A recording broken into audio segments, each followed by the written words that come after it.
It is halftime. At least we are airing this at halftime, but we are also airing this on YouTube, and it's not halftime there.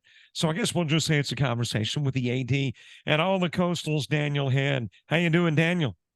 Oh, I'm doing great, Robert. Thanks for having me on today. Hey, it is a delight, man. You have got to have a really busy schedule, and I think today's probably indicative.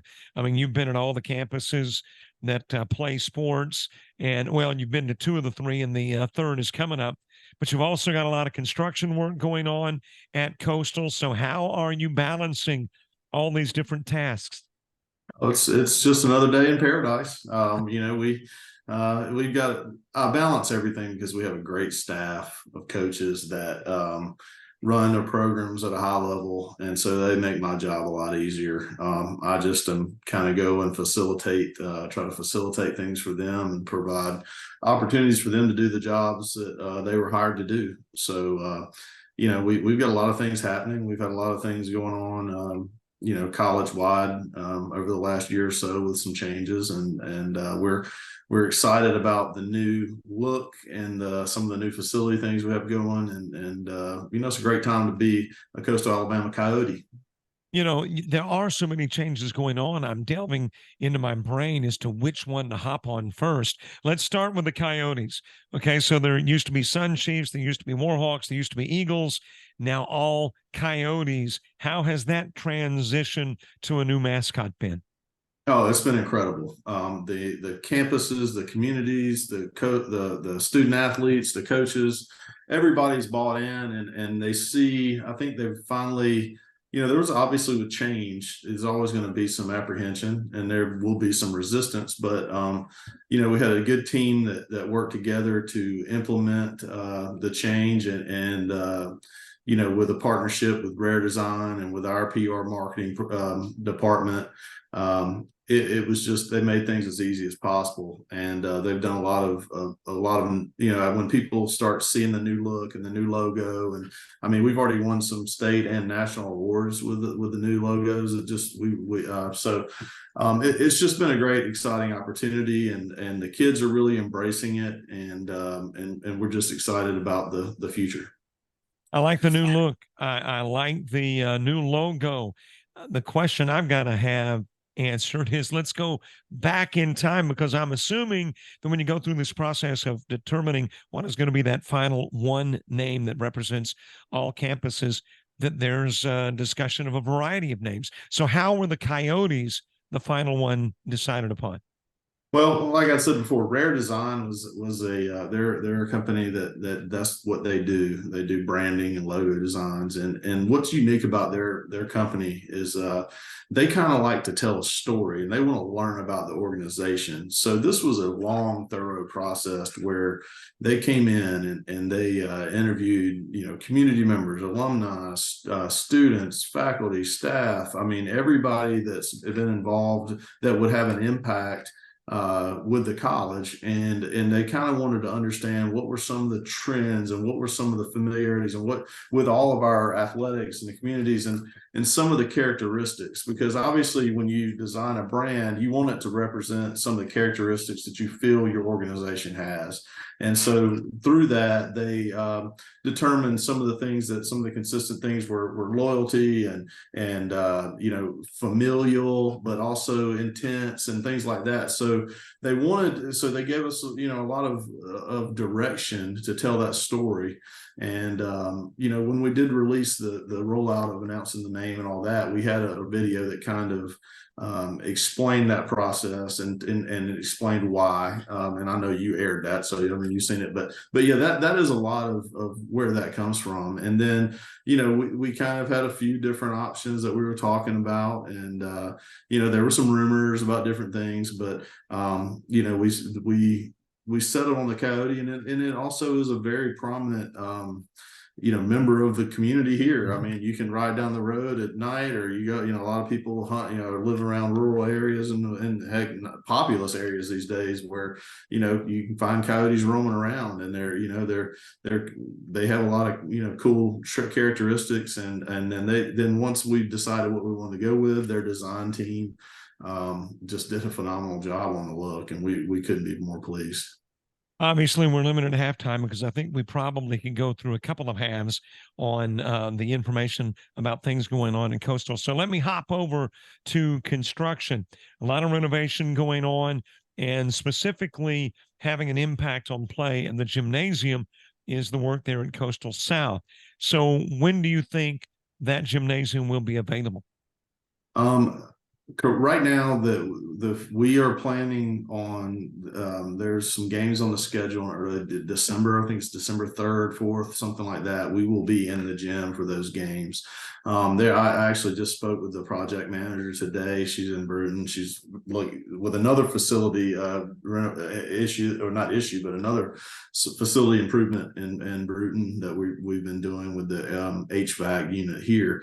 And she assured me that everything was on track for basically when we get back from Thanksgiving break, to be able to at least for most of the building to be accessible, but for all the for practicing and games and all that. I mean, I went in yesterday. The bleachers are in, the floor's down. It looks great, and so it's with really proud of all the work and all the commitment. And there's been a year of a lot of people having to adjust and work around it, and that's a little frustrating, but you'll take a little bit of a frustration for a year to have long-term a nice long-term solution. For those of us who have not had the opportunity yet to go in and take a look around, what are the differences? I mean, do you still have at South that band stage on one end and the crow's nest about mid part of the floor? Is that still part of the makeup? Not, I don't think so. No, I think the crow's nest probably still there. The band stage is gone. It's just the bleachers, we've got the gold chair backs. They look really good in there with the black frame. It's the floor.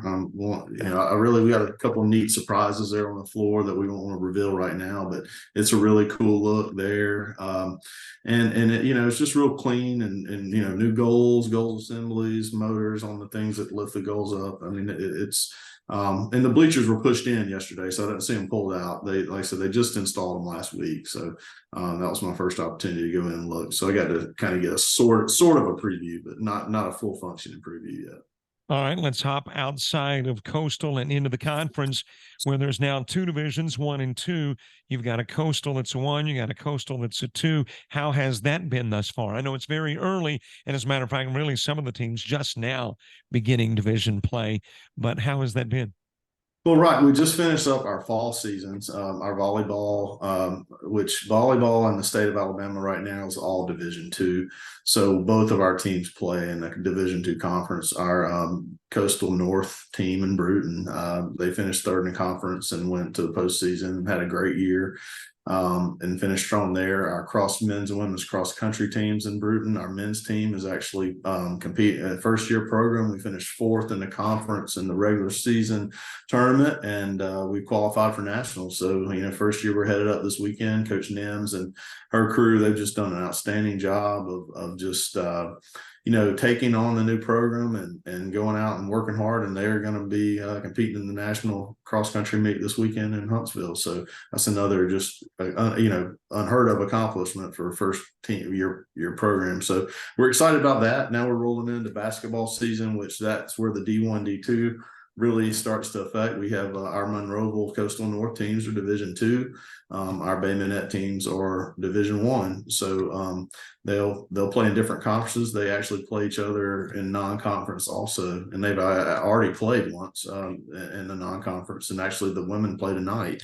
Again in Monroeville. So we're getting those non-conference games out of the way, and then they'll start conference play in a few weeks. And the cool thing with all those sports is we have an opportunity to be conference champions, and both at both places. Mm-hmm. There's no interconference competition. We could go win national championships, and at both we'd have a Coastal South and Coastal North national champion. I mean, so that's one of the things that with the realignment, you want to allocate your resources to be be smart and fiscally responsible. And so we had 3 teams all playing in the same conference, and only one could be a champion. And that's kind of frustrating a little bit if you're allocating your resources all with only one opportunity. Where this time we have two different teams that can have a clear direct path and not cross each other to be, conference champions, state champions, national champions, however that works. And that, I think that helps, show more viability and why we have multiple teams and multiple programs on different campuses. Okay, now I got to ask, you got two Division II volleyball teams, though, South and North. So what was the thinking behind that? Well, that's just that's the conference mandate. All of our teams are Division II, so that was kind of an exception to everything else. But all of the individual sports are the same, like your golf and tennis. But those are more of your individualized sports. The only major team sport like volleyball is the only one where we have the same, and that's just due to there's not an option for the conference. With international play being a Division I. In Alabama, you can't have international scholarship students. And so we're at a competitive disadvantage in volleyball because most of your highly competitive teams in volleyball are going to have basically probably 75% international players, and it's just a totally different game. And so, our conference has never been really competitive at the national level of Division I. So that we all moved to Division II, so we'd have an opportunity. Wallace Hansville won the conference championship, and they've got a legitimate shot to go win the national championship now. And, they've been a dominant team in Alabama, but they've never really had a chance to compete nationally in the national tournament in Division I over the past few years. So. Daniel, had always great talking with you. We hadn't conversed since last year, so I wanted to get you on the air so we could find out the latest in regards to Coastal. Great job. Love the Coyote logo and how that has transferred into a great athletic look. And we'll talk again during the course of the season. That's great, Robert. We're proud of it, and thanks again for all you do for us. It's a great partnership that we have with JockJive, and just do a first class job, and we're proud to be able to have partnered with you guys and have this relationship. Thanks, Coach. All right, have a great evening. You too.